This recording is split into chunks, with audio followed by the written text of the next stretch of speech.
Honorable, I think that there was a meeting between the press and Dr. Frimpong Boateng, and he made it clear that small-scale miners were going to smile through this Christmas. And from your speech, I never heard you say you are going to lift the ban today or tomorrow. You were not emphatic. In fact, you didn't even mention it at all in your delivery. We want to know when the ban is going to be lifted. Because seriously, I was at the Jubilee House when some people came there to make noise, and in fact, I had to talk to them to cool them down. A very leading musician, yes, yes, a leading musician in this country was leading that crusade. But I was able to talk to him to cool them. I made the story and we published it. So please, people are really tense, and people want to celebrate the Christmas. And so when? Because we're almost at the end of the year. My second question. It is being rumored that the police military team that is checking this illegal mining, I've forgotten the official, how do you call it? Is it Operation Vanguard? Thank you very much. They are collaborating or colluding with some people on the field, such that people are doing it undercover, especially some foreign nationals. I don't want to mention their name. They are doing it at the blind side of the government. I don't know how true the statement is. I want to find out. Thank you very much. My name is Nashika Caesar. I work with City FM and City TV. Now my question is, what is being done about the land guard menace? In 2017, the Vice President announced that the commencement of the digitization of land registration processes from this year, that's part of government's agenda to remove the bottlenecks associated with the registration of land in Ghana. Now, why is it that a year on, people still go through a lot of stress to register lands and get information from the Commission, and land insecurity is still on the rise?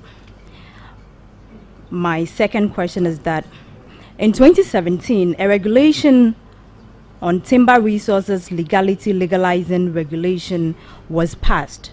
The law required that all timber leases and permits that do not conform to standards set in the Act be converted within 6 months. It's been a year now. I want to know how the process of conversion has gone and how many new permits have been issued since the passing of the law in 2017.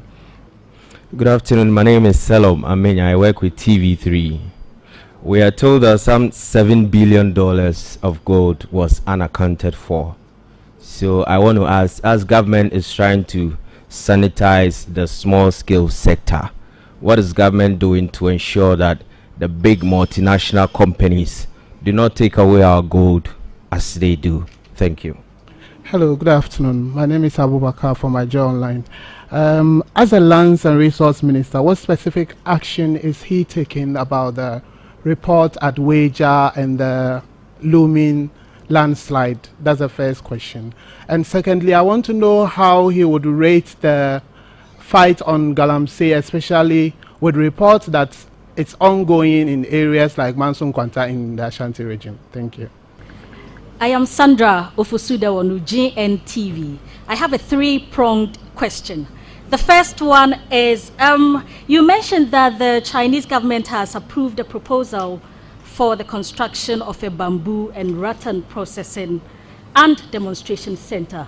There is a report on Graphic Online by one Emilia Enin Abe on February 24, 2015 of the official handing over of a bamboo, cane and rattan village at the cost of $416,000 to your ministry.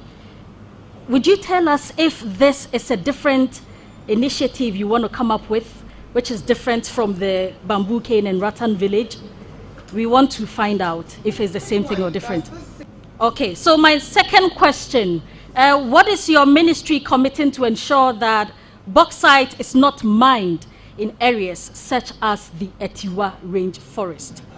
And my third question, it's got to do with the National Cathedral. There are several auditoriums, church auditoriums in the country which are bigger than the proposed National Cathedral size. Yes, I don't have figures, but there are the Perez domes, the Action Chapels, and what have you. We want to find out if the nation wants to put up a national cathedral, don't you think we should have one which is bigger or the biggest in the country, such that you find land elsewhere which is big enough to accommodate and not the rich area where you have to dislocate some judges? Thank you. Indeed, small-scale miners will enjoy Christmas. That is the government's commitment, which was alluded to by Professor Frimpong Boateng. We are not departing from that. Very soon, the government will come out before the year ends. We are in December, and Christmas is always held in December, and definitely you enjoy Christmas. So my brothers that are in this particular field should not be thinking that the ban will not be lifted, but the exact date in December I cannot pronounce.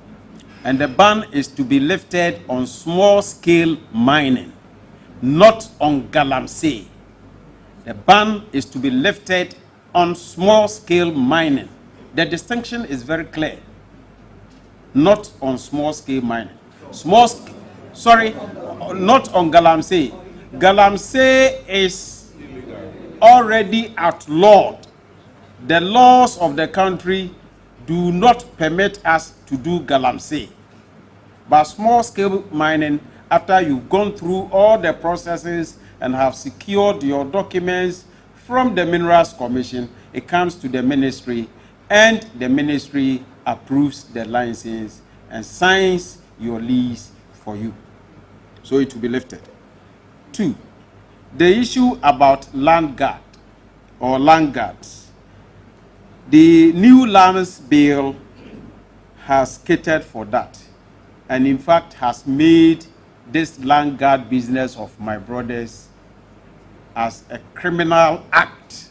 So when you go doing land guard somewhere and you are arrested, you'll be prosecuted under the new act. With respect to registration of title deeds at the Lands Commission, we were told that we should do so within 30 days. Today, we have even come down to 20 days. Within 20 days, deeds are prepared, signed, executed, and delivered to the title owners. Then the last one that spoke about the cathedral. This cathedral that we are to establish, the government is providing land for the establishment of the cathedral. Other stakeholders will see to the construction of the cathedral. The cathedral is going to be in the form like Job 600, as we can witness behind us here. And it has 5 independent auditoriums. So if you are talking of other auditorium or auditoriums in the country, they may not be of this size. International events could be held at this very end. We could as well hold other local events at this end, whilst in this very auditorium, whilst we are holding international programs at that same time. Talk of other auditoriums that you want to allude to. They may be single, independent halls, and one event at a time. This one is multi-purpose event auditorium cathedral that has to be established. Ayi Mensah, the Bamboo Rattan event, the ministry was handed over the parcel on land where this edifice will have to be established. It has not yet been built. So the cost thereof, all other issues relating to it, is the $7 million that I spoke of, and not $460,000. I'll defer the rest to my deputies to attempt answering. There was a question in respect of gold being unaccounted for. That is why the PMMC has been mandated to be the sole assayer of gold. And currently it is assaying both for the large-scale mining companies and the exporters of gold out of the country, so that we will know the value of all the gold that is leaving our country, to ensure that we gain the appropriate revenues which is due government. So the new mandate of the PMMC regarding assaying of gold is going to resolve that matter. And also there was an issue regarding bauxite mining in the Etiwa forest. Government is committed to ensuring that we undertake bauxite mining in a sustainable manner to protect the environment. And even the Committee on Mines and Energy, which looked at the bill that was passed, is currently scheduled to visit countries where bauxite is mined in forest reserves to learn the rudiments of undertaking such an activity, to ensure that we do same in our country. So if bauxite is going to be mined in our forest reserves, this is a resource that has been endowed to the country, which we can benefit from for our development. The only question is that we have to do it in such a manner that we protect our environment. And that is exactly what the government is committed to do. That is why it has passed the Ghana Integrated Aluminium Authority Bill. And that institution is going to ensure that whatever is done within that industry protects the environment. Thank you very much.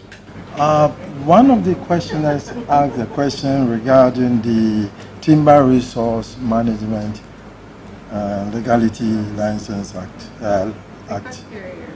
The Timber Resource Management and Legality License Act. Yes, it's been passed, but you know it's a process. The process includes making sure that we conform to the VPA agreement and processes. And that entails a lot. As we speak now, there is an ongoing trial that is ongoing, because we have to meet the standards that have been set by the European Union, whom we signed the agreement with. And so it's ongoing. Yes, I understand your concern. Why haven't we maybe issued out licenses? Yes, we are working with the industry, and as we speak now, a few of them are almost in the process of being able to roll out those wood processing. But then it's important that we make sure that they don't fail when it's exported. That is very important. So it's an ongoing process. And soon, when we showcase and launch our first FLECT license export, you will all be invited for you to be there to witness it. With respect to Weija and landslide, yes, equipment have been acquired by the Geological Survey Authority to monitor all that. And the only problem that we have sometimes has to do with power, electricity. And as a result of that, the government has been in a position to provide the authority with solar equipment to the extent that we can provide services for 24/7. Every day they monitor the ground, they monitor the atmosphere to see as to whether we are entering into that particular earthquake syndrome. I work with Joy News. I think the question that my colleague asked about the Wager Ridge was about the fact that EPA is warning that people should not be building there. And we are asking what measures you are going to put in place to forestall any disaster as the EPA is, is advising or is warning against. I think your answer was did not answer the question that my colleague asked. And I'm also interested, I want to know if you can mention or pinpoint any particular river body that has seen an improvement ever since the Operation Vanguard started. Thank you. My name is Melvin from Daily Guy. I'm interested in the illegal logging aspect that you raised. And you said about 181 persons have been arrested so far. I think this year or last year, I don't know, but this year. Can you tell us what has happened to those people who have been arrested in terms of prosecution or something like that? And then the logs you seized from them. What is the value of the timbers you seized from them? And what has happened to these timbers? Where are they?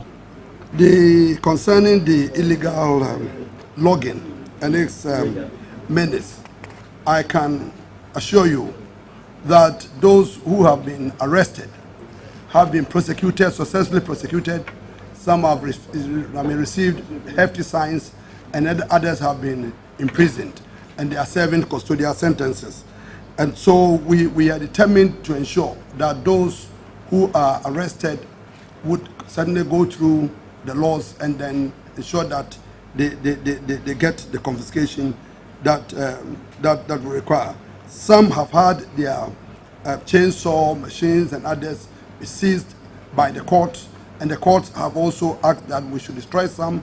In some cases, we have given them to police, the immigration, the customs, people, security services, those who are interested in getting these for purposes of using them. But it will not go back into the society where it will find its way back to the illegal activities.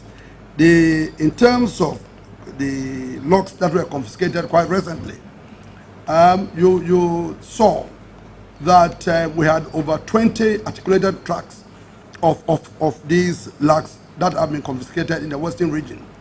Our policy was that we would not, sell them in those areas in order that it will find its way back to the people who may have illegally undertaken those exercises. So they were all sent to our regional offices in Kumasi, where we went through the legal processes. We went to the court, and the court gave us the permission to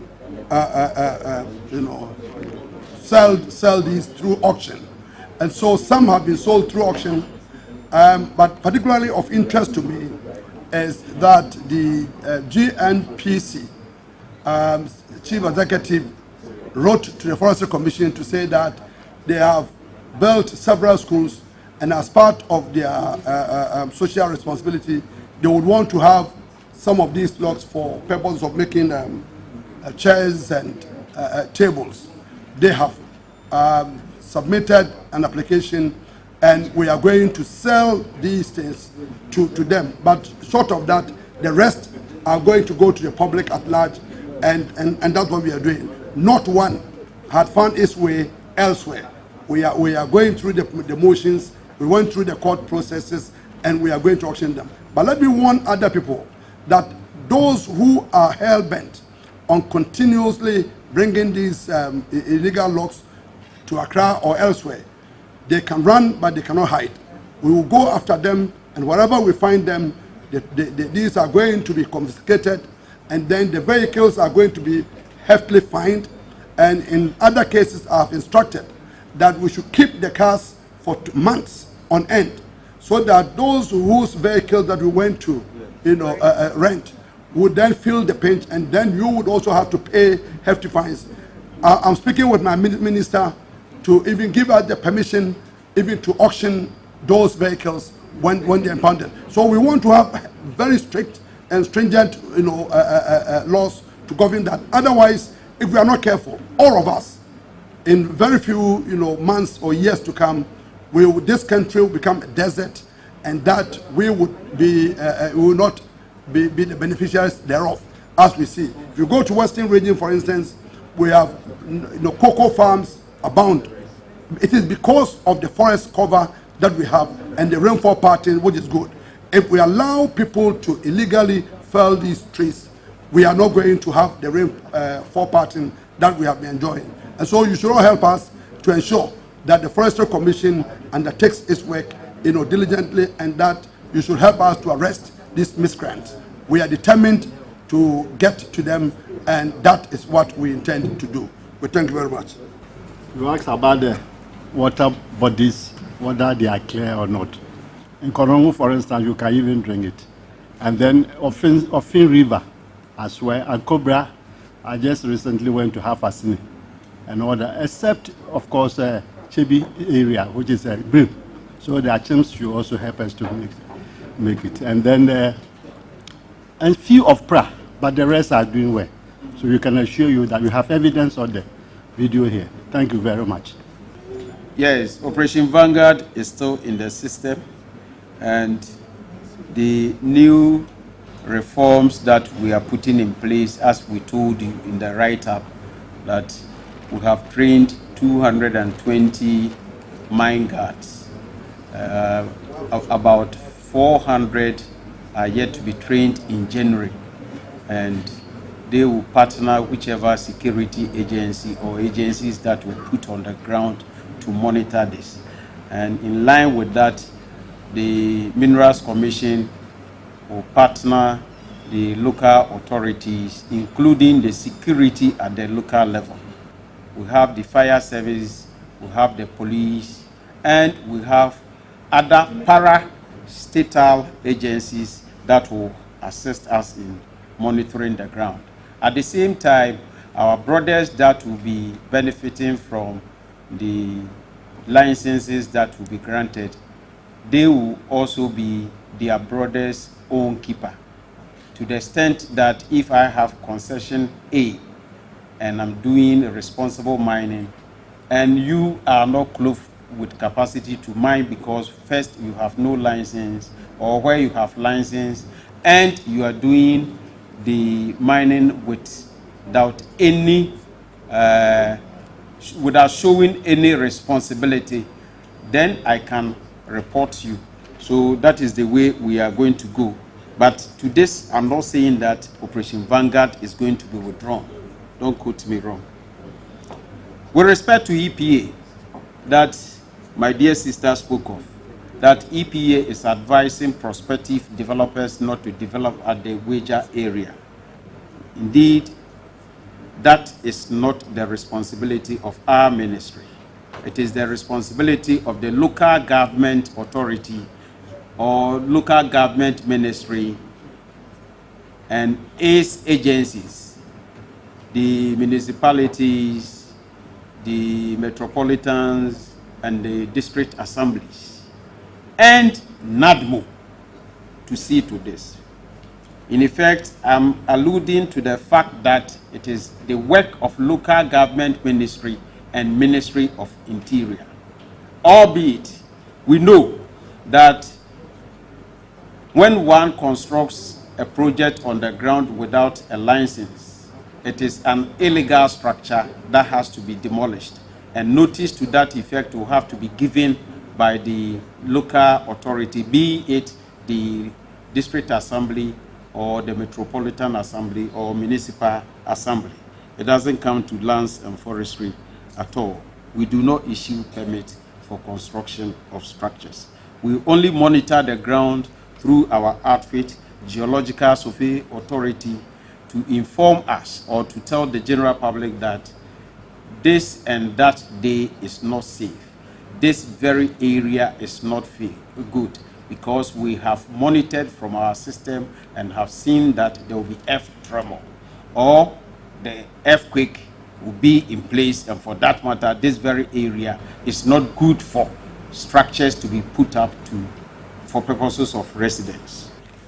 Again, to add to what my senior Sir John said about those who indulge in illegal activities and what we have done to such people. I can say that most of such people that were arrested, together with their equipment, which they were using to do the illegal mining, have been prosecuted. The equipment have been confiscated to the state and they have become state property. Very soon, the interministerial committee will engage auctioneers to auction such equipment, including vehicles and heavy-duty equipment in the form of excavators, tractors, and the rest. They are all now state properties, but those who use them for the illegal activities may not participate in the auctioning. For if they are identified, we will not sell to them. Ghana Web. Under the presentation on the forestry subsector, you indicated that about 40,000 hectares of land of trees have been planted across the country by private developers, but I didn't quite get the areas that these places were. Could you please clarify that? Yeah, Honorable Sir John, can you please tell us the forest cover we have so far? Because you are saying that the forest is dwindling at a very fast rate. So as a country, what forest cover do you have so far, so that people be aware and they'll be thank you very much.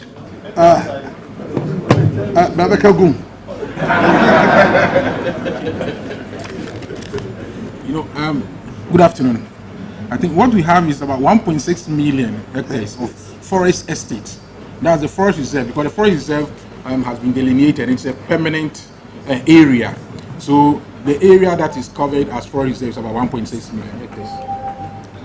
And the rest is about 4.6 million. But what we are more interested in is the permanent area that is demarcated as forest reserve. And that doesn't change because it's a permanent area. And so even if there is any deforestation or encroachment, the area still remains the same, and the area is about 1.6 million hectares. There's about 4 million hectares outside the forest reserve, but that can change as we continue to embark on a reforestation.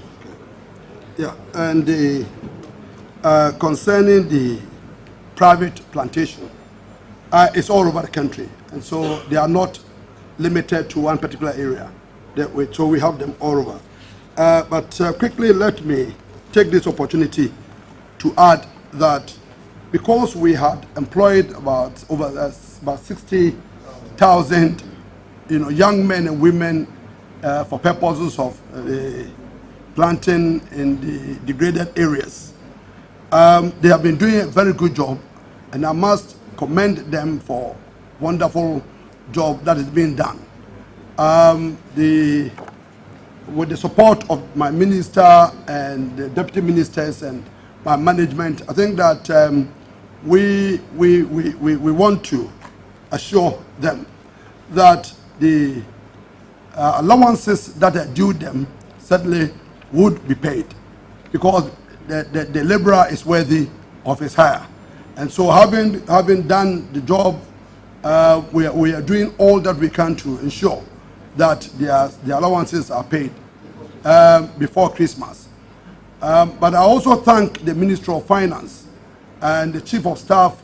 Last night, by 12 o'clock, midnight, we were on phone trying to ensure that the monies are released for the allowances.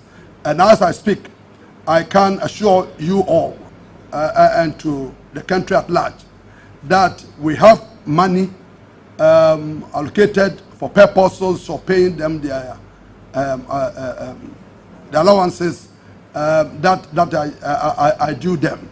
And so I believe that we should all be very happy for them, and I want to encourage them to continue to do the job that they are doing best. I also know that some of them are tired and they want to rest.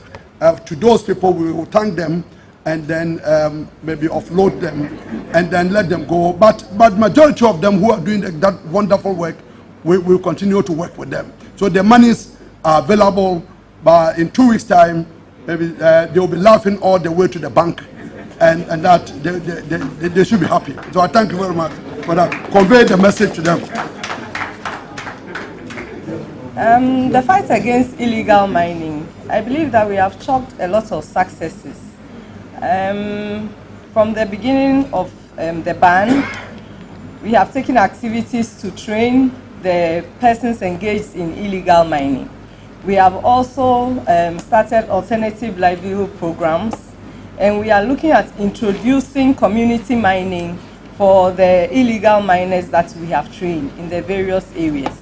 We have had some challenges on the ground with compliance to the ban. That was why the Operation Vanguard was introduced.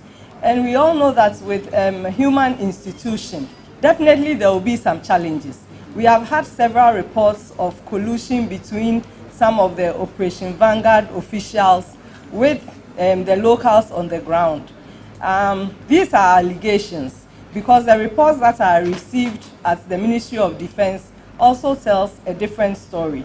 But I think that the important thing is that once the ban is lifted and the procedures that have been put in place to ensure proper mining activity within the mining areas, that is what is going to resolve the problem, so that Operation Vanguard can be withdrawn from the mining areas.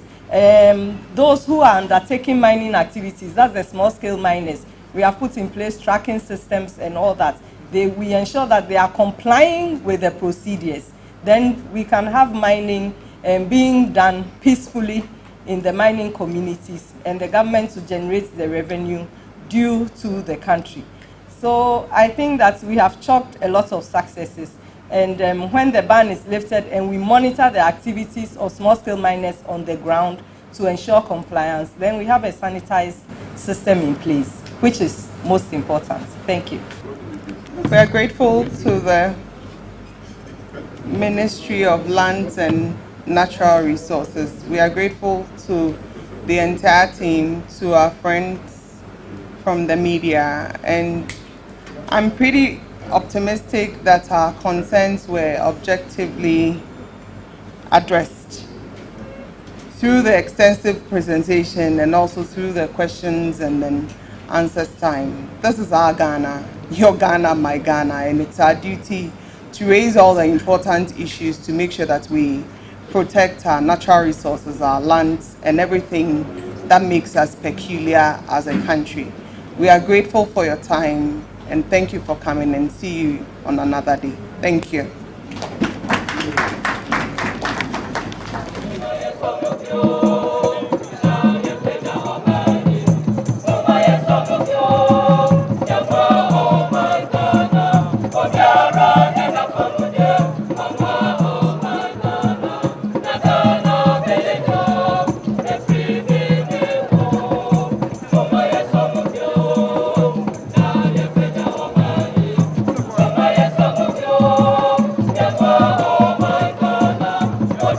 Yeah.